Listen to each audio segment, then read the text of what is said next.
नमस्कार, आप सभी का स्वागत है प्रयागराज वनडे क्लासेस में। मैं आशा करता हूँ आप सभी बेहतर होंगे और आपकी तैयारी उससे कहीं ज़्यादा बेहतरीन शानदार तरीके से चल रही होगी। इस वीडियो में पूरी डिटेल इन्फॉर्मेशन शेयर करने से पहले जो भी सिंसियर कैंडिडेट्स हैं किसी भी भर्ती से related UP PSC, state PCS, RRO, Allahabad high court, UP triple से रिलेटेड जो भी इन्फॉर्मेशन होती है, आपको पूरी स्टडी कैरियर से रिलेटेड गाइडेंस आपको दिया जाता है।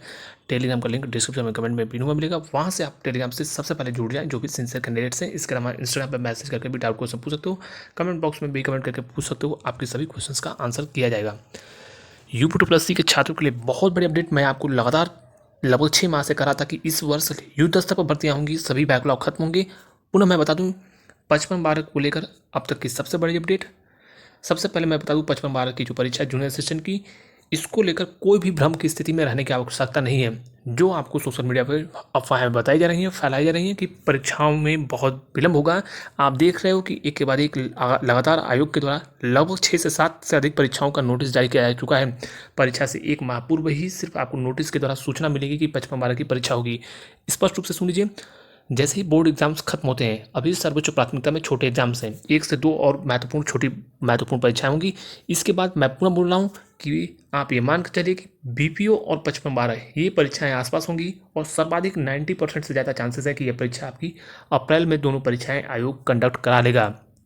तो कहीं ना कहीं आयोग यह मान कर चलिए कि आपके जैसे चूँकि कुंभ मेला और आपकी जो है बोर्ड एग्जाम्स ये मार्च में मिड तक सब कुछ खत्म हो जाएंगे, तो कहीं ना कहीं लास्ट मार्च में और आपके मिड में अप्रैल के ये सर्वाधिक चांसेस हैं कि इसी बीच आपकी दोनों महत्वपूर्ण परीक्षाएं हो जाएंगी। 55-12 वालों को मैं बार बार बोल रहा हूँ कि आप 55-12 में टाइपिंग सबसे बड़ा फैक्टर होगा, क्योंकि 55-12 की टाइपिंग में लगभग जो है 70% बच्चे फेल हो जा रहे हैं। इंग्लिश में उनको समस्याएं हो रही हैं। अगर आप 10 बच्चों से बात करोगे तो 6-7 ऐसे बच्चे आपको डेफिनेटली मिलेंगे। आप अगर आसपास हो तो आप उनमें से बात करना कि 6 से 7 बच्चों को इंग्लिश में बहुत ज़्यादा समस्याएं हो रही हैं। तो इसलिए टाइपिंग की प्रैक्टिस आपको करनी बहुत ज़रूरी है। और PYQ आप लगाओ, कोई भी कोचिंग संस्थान से कुछ भी नहीं आने वाला, ये आप अच्छे से जानते हैं। वहीं पर बात करें 27 जूनियर असिस्टेंट की PET कट ऑफ के बारे में लगातार छात्र पूछे हैं।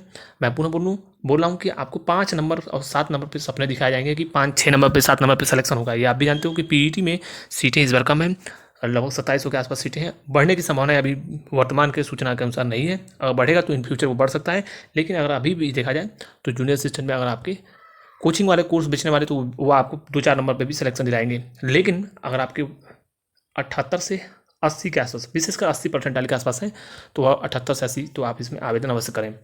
वहीं पर BPO के एग्ज़ाम के बारे में मैंने बता दिया कि 55-12 और BPO के एग्ज़ाम्स आसपास ही होने की उम्मीद है। और ये मानकर चले कि आपके लिए लास्ट मार्च और अप्रैल बहुत बड़ा फैक्टर होगा और बहुत ज़रूरी है। ये 2 महत्वपूर्ण परीक्षाएं आपकी इसी बीच में होने की पूरी उम्मीद आप रखो। वहीं पर आयोग एक के बाद एक लगातार नोटिस जारी कर रहा है। कुछ और महत्वपूर्ण परीक्षाओं के संबंध में बहुत जल्द नोटिस देखने को मिल सकता है। यह बड़ी अपडेट मैं आपको दे रहा हूँ। इसके अलावा लेखपाल की जो विज्ञापन है वो अब अपने अंतिम चरणों की ओर अग्रसर है। बहुत ज़्यादा इस महीने लास्ट में मैंने आपको बता दिया था कि विज्ञापन का कार्य प्रारंभ हो गया है और यह मान के चलिए कि जनवरी के प्रथम पखवाड़े में ही लेखपाल का विज्ञापन 15 तारीख से पहले हर हाल में देखने को मिल सकता है। और लेखपाल की बात करें तो आपको मालूम है कि कोर्स बेचने वाले सबसे ज़्यादा परेशान है कि लेखपाल भर्ती उनका मानना था कि बिना PET के आती। जिन छात्रों ने PET दिया है उनके लिए गोल्डन अपॉर्चुनिटी है, जिन्होंने PET नहीं दिया वो उनकी गलती है। दूसरी चीज़, PET छात्रों के लिए लाभप्रद है और बाकी आपको जानते हो कि जिन्हें इसे लाभांश धनार्जन करना है वह लोग चाहते हैं PET की प्रक्रिया ना हो, ताकि उनके कोर्स बिके, भर्तियों में भीड़ बढ़े और भर्तियाँ विलंब हो। तो ये आप जानते हो कि सिंसियर कैंडिडेट्स जो होंगे वही PET में शॉर्टलिस्ट होंगे और वही बच्चे भर्ती प्रक्रियाएँ तेज होंगी। जो भी 7-8 साल पुरानी भर्तियाँ थी सभी भर्तियाँ पूर्ण हो चुकी हैं, जिसके कारण अब आयोग ट्रैक पे आ चुका है। एक प्रकार से कहो 7 से 8 महत्वपूर्ण परीक्षाएं घोषित हो चुकी हैं और लगातार एक के बाद एक दर्जनों विज्ञापन जारी किए गए। लोअर पीसीएस और लेखपाल का विज्ञापन आ रहा है और भर्तियां आपकी समयबद्ध पूर्ण होंगी। तो कहीं गए PET आप अवश्य दो। कोई भी डाउट क्वेश्चन को कमेंट बॉक्स में कमेंट करके पूछ सकते हो। Thank you so much. UP triple SC ANM के बेस्ट बुक के बारे में, जो कि चक्षु पब्लिकेशन की बेस्ट बुक है, जो लेटेस्ट पैटर्न पे बिल्कुल बनाई गई है, एग्जाम के ओरिएंटेड है, जिसमें आपको 20-25 इसमें प्रैक्टिस सेट मिलेगा, 2500 क्वेश्चन विकल्प होंगे, एक प्रीवियस ईयर PYQ मिलेगा, जिससे PYQ में किस प्रकार से ANM में क्वेश्चन पूछे जाते हैं ये आपको देखने को मिलेगा। बेहतरीन इसकी क्वालिटी है और टाइपिंग भी बेहतरीन है। क्वेश्चंस का लेवल एग्जाम के ओरिएंटेड है, इसमें आंसर की मिलेगी, फिर उसका सॉल्यूशन मिलेगा, जिससे आपकी तैयारी और भी बेहतर होगी। एक्सप्लेनेशन से आप जो है बेहतरीन प्रदर्शन कर पाओगे। तो इस पुस्तक को मंगाने के लिए लिंक डिस्क्रिप्शन में मिलेगा, वहाँ से आप इसे ऑनलाइन मंगा सकते हैं, या फिर किसी भी नज़दीकी कॉम्पिटेटिव एग्जाम की जहाँ पे पुस्तकें मिलती हैं वहाँ से आप इसे मंगा सकते हो।